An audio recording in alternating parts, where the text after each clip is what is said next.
What causes, say, heroin addiction? This is a really stupid question, right? It's obvious, we all know it. Heroin causes heroin addiction. Here's how it works.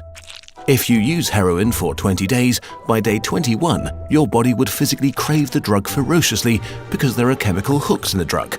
That's what addiction means. But there's a catch. Almost everything we think we know about addiction is wrong.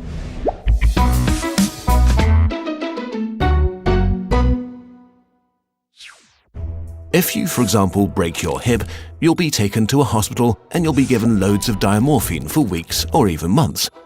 Diamorphine is heroin. It's in fact much stronger heroin than any addict can get on the street because it's not contaminated by all the stuff drug dealers dilute it with. There are people near you being given loads of deluxe heroin in hospitals right now, so at least some of them should become addicts. But this has been closely studied. It doesn't happen. Your grandmother wasn't turned into a junkie by her hip replacement. Why is that? Our current theory of addiction comes in part from a series of experiments that were carried out earlier in the 20th century. The experiment is simple. You take a rat and put it in a cage with 2 water bottles. One is just water, the other is water laced with heroin or cocaine. Almost every time you run this experiment, the rat will become obsessed with the drugged water and keep coming back for more and more until it kills itself. But in the 1970s, Bruce Alexander, a professor of psychology, noticed something odd about this experiment. The rat is put in the cage all alone. It has nothing to do but take the drugs.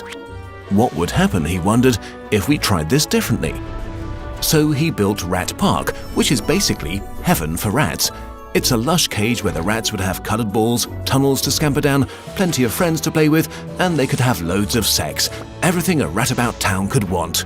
And they would have the drugged water and the normal water bottles. But here's the fascinating thing. In Rat Park, rats hardly ever use the drugged water. None of them ever use it compulsively. None of them ever overdose. But maybe this is a quirk of rats, right? Well, helpfully, there was a human experiment along the same lines, the Vietnam War. 20% of American troops in Vietnam were using a lot of heroin.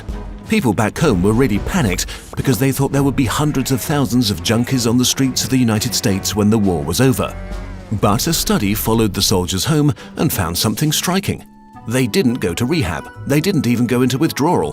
95% of them just stopped after they got home. If you believe the old theory of addiction, that makes no sense. But if you believe Professor Alexander's theory, it makes perfect sense.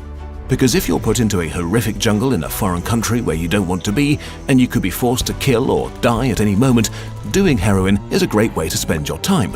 But if you go back to your nice home with your friends and your family, it's the equivalent of being taken out of that first cage and put into a human rat park. It's not the chemicals, it's your cage. We need to think about addiction differently. Human beings have an innate need to bond and connect. When we are happy and healthy, we will bond with the people around us.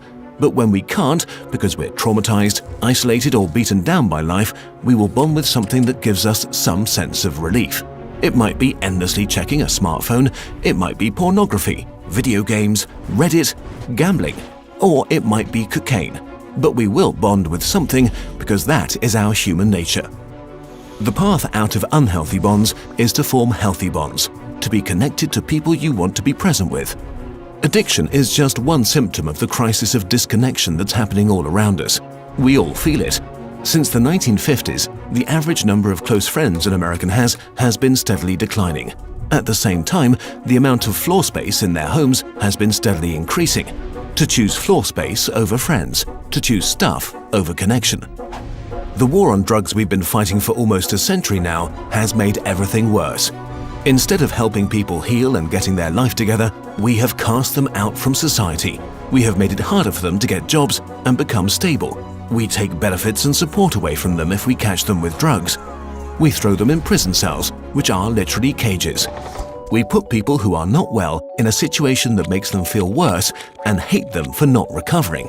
For too long, we've talked only about individual recovery from addiction.